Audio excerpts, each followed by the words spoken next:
to track those people down as far as accountability. This morning I have Dennis Miller from ESDA. I have Roger Scott from the DeKalb County Sheriff's. We're really bodies out here to help us get back to work. So the crews right now are combing the area, looking for anything out of the ordinary. We have our TRT team that's getting into some of these heavy debris piles, and that's where we're at right now. To any questions? What is the hardest part right now when it comes to finding and you're searching for the rubble? What is the challenge as people are unaccounted for? Well, there's a few things because of the obviously the devastation of what we're dealing with here. You know, we could have people that are just you know, wandering around and just not calling back family members, and so they come up as missing. So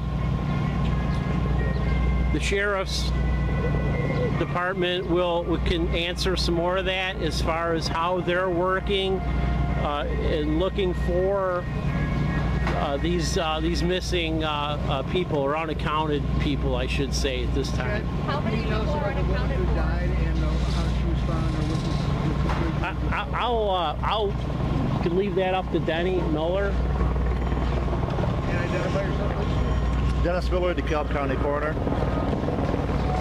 The victim has been identified, and her name has been released to the news media. Her name is Geraldine M. Schultz, age 67, of Fairdale. She was found in a residence, and she was removed from the Fairdale to my office in Sycamore. Geradine, M as in Mary, middle initial, Schultz, SCHULTZ. Was she found in the basement? No, she was found in the house. In the upper level? Correct. Was there a basement? That I'm not sure about. She was removed from the house by family members to the front yard, and then I took her from there. What was the condition of that house? Totally destroyed. Can you guys tell us how many people are unaccounted for? How many people you're looking for? Yeah, right now we're trying to track down all the members of the community that have left the area. Some of them we already know, and many of them we don't know where they went to, but we know that many people left during the immediate aftermath. The fire officers are doing their rigorous search of the area here to make sure that no one is left there or is still inside any of the building. So that's the main thing, and they're working hard at that. Our investigators are talking to people. We're going to check some land records to find out who actually owned the houses and who the tenants may have been. So we're doing all those kinds of things, plus talking to the neighbors to find out. We have no specific person that is a list. We have a couple people that we know are not accounted for. We're working with the fire department on that. Others are maybe out there that we don't know about yet, that transported themselves elsewhere. What's your name and title? Roger Scott, Sheriff of DeKalb County. What has been your greatest challenge, you think? What is the hardest part as you're searching? Well, I think the hardest part is the fire department is handling. The hardest part is going through the buildings and following through all that stuff. Our hardest part, of course, is maintaining security and tracking down the people who have left the area. And so those are the... Back in any residents or anything like that? We won't let the residents back in that have already left until the fire department deems it safe for us to be able to bring them in without interfering with their operation. How long do you think that'll be? That is undetermined, and we're going to they'll search it until it's completely done to their satisfaction, and we'll continue trying to find the people that are not here and are perhaps elsewhere. What are you guys doing with all the people who are displaced from their homes? I know some were allowed to spend the night. Are people going to be allowed to spend the night tonight? If they spent the night last night and their house is habitable, they will be able to remain. But if they leave, they're going to be under the same restrictions as those who've already left. What are your thoughts right now as sheriff to drive through this town and to see this? Yeah, it's the worst thing I've seen. I know there have been much worse things any place, but when it happens locally, obviously it's the same magnitude no matter what the size of the town or village. So it's obviously distressing, and our hearts go out to the families who are still here and who've left, and any of those who are injured. How much of the town has been checked in? I think the town is, well, I'll let the fire guys respond to that. We, as of last night, we checked 71 structures with our TRT teams. We did one primary search, one secondary search of the buildings, and today we're bringing. We do have TRT team here.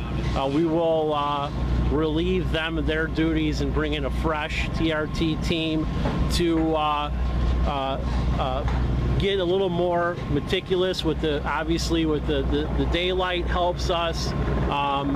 We had some safety issues last night, so we're gonna work with them, and I could introduce Pete Blair, chief of the Sycamore Fire Department, who is helping out with the TRT, the searches. How many structures are here? You said you've searched 71. How many are there total? They're all 70, all 70. Good morning. Polarek, P-O-L-A-R-E-K. As the chief mentioned, technical rescue operations continue, and they're going to continue throughout the day. Right now, as you can imagine, lots of challenges, a lot of safety issues, as well as you have a lot of debris balled up that we're not sure what's in there. So it's going to be a lot of handwork. It's going to be working with some heavy equipment, and we're hopeful that our search will be fruitless in the sense that we won't find anybody, but we're going to go through all the spaces. We've gone through the buildings a number of times, and so far we haven't found any additional folks. So we're hopeful that everybody's out and they've relocated somewhere else. Are there any buildings you haven't been through yet? We've been through every building on the site here. Are people what those safety issues are that you're concerned Well, about? we have a lot of propane tanks. This particular area was heated by propane, so we have some of them that are leaking. Some we can't get to the valves to control the hazard. As you could see, that you have a lot of hanging debris from the buildings. So there's a lot of safety issues with that. So that's why the restrictions are in place here for the safety of the residents and workers. We saw a lot of people come last night, especially to the barricades, and asked to volunteer. Are people going to be allowed to help out? Yeah, I'll let the chief answer that. At this time, we're hoping that, and we're letting you know, and hopefully this gets out to the people that helped. Although they mean well, we would like for them to remain off-site. Do not come out here to help us. We have a plan here set in place that we need to stick to, and so. Can you tell us a little bit more about your rescue attempts, just kind of the process of it, what you guys are doing, how you guys are searching some of these bigger buildings? Well, it's not so much the bigger buildings and those sort of searches. It's the buildings that are basically level to the foundations. We have huge debris piles that we have to be careful. We have to take our time and get through them. So it is some tedious work. So that's our plan. Are you guys bringing in anything special? I know obviously there's no fire department here in Fairdale. And what type of equipment is coming in and where?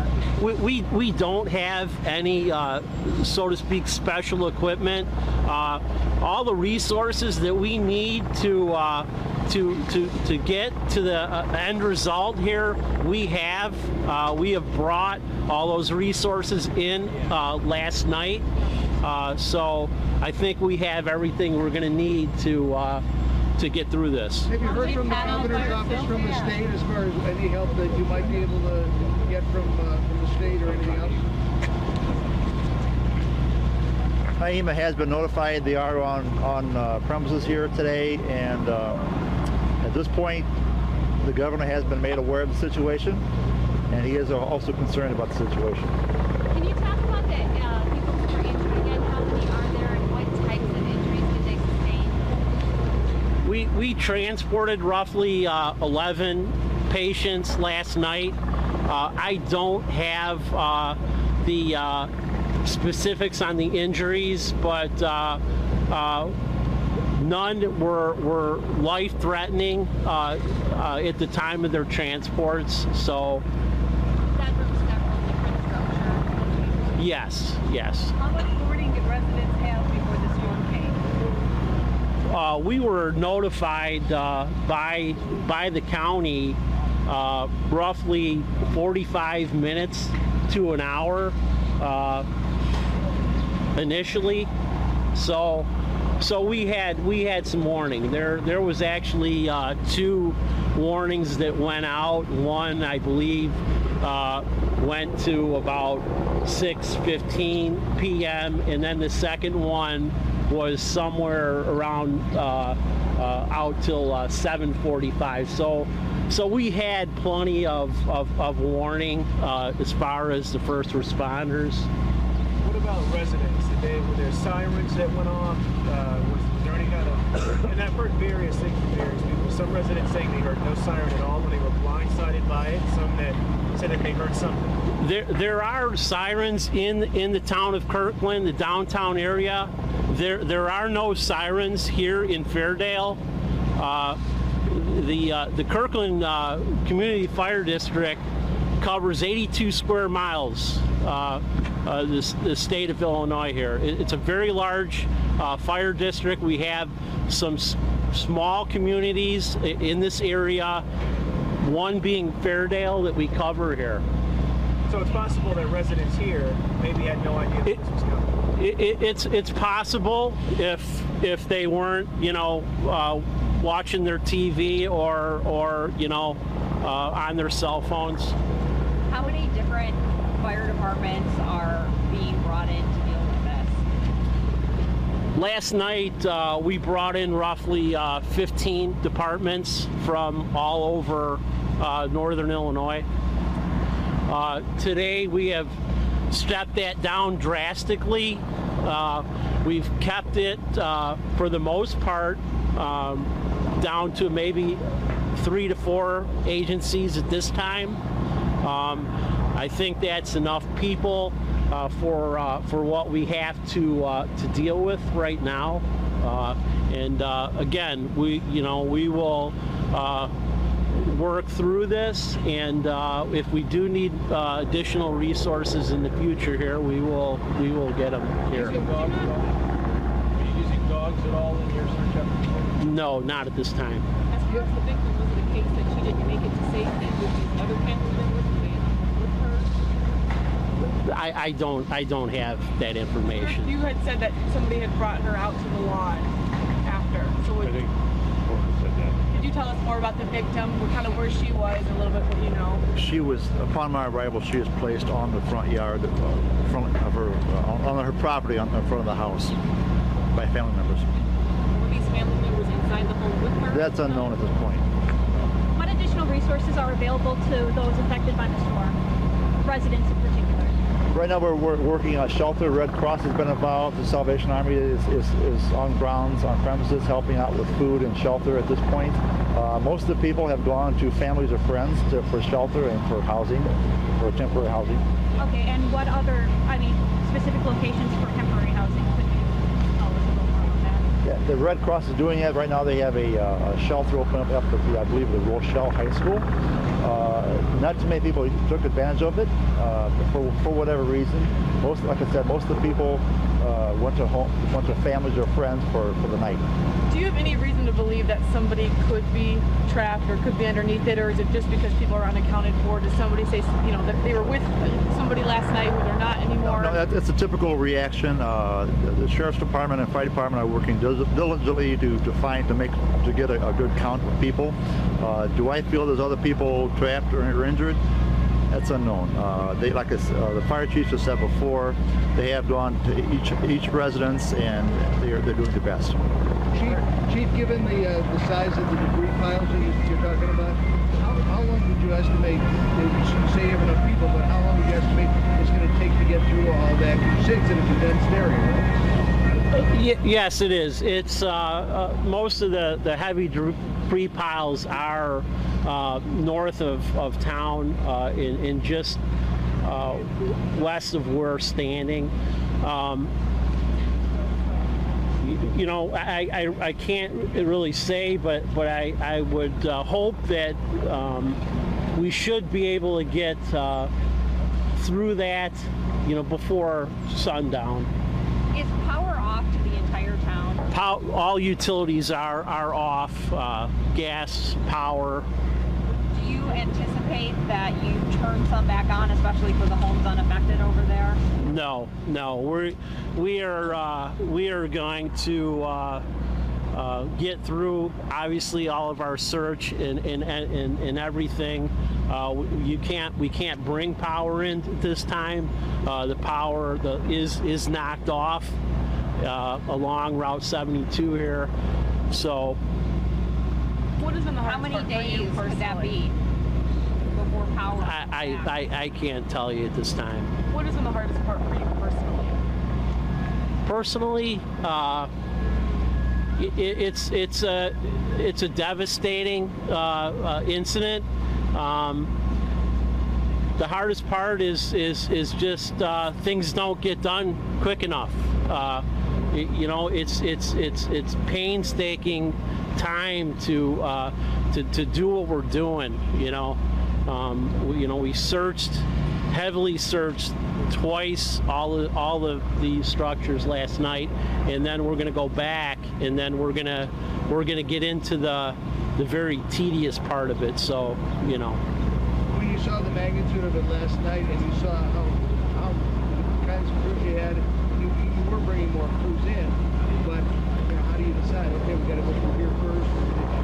Take it house to house or block to block? Well, when we brought in our resources, a better part of this operation comes from the TRT teams that come in. We brought one in from DeKalb County, one in from Rockford. We split the town in half and then systematically had both of these teams search each house one at a time. You're marking it with spray paint. Yes.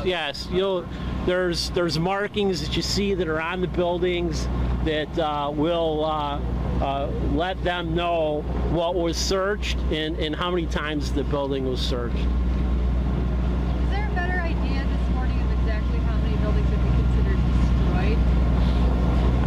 I don't have that information right now. You have 70 homes here. 70. There's roughly 71 structures here. What do you guys think are your biggest challenges now going forward, besides obviously the search?